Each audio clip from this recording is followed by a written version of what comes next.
खूबसूरत से गांव में दो भाई रहते थे, ज़हेब बड़ा भाई और शुएब छोटा भाई।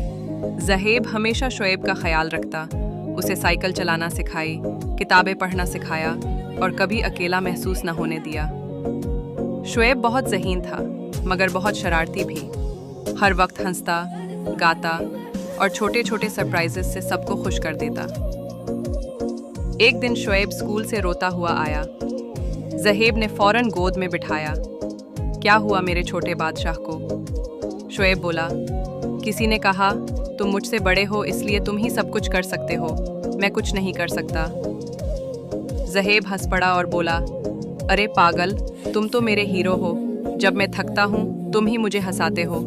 तुम्हारी मुस्कुराहट मेरी ताकत है। अगले दिन स्कूल में पेंटिंग का मुकाबला था। ज़हेब ने शुएब का हौसला बढ़ाया और शुएब ने अपनी माँ और भाई की तस्वीर बनाई।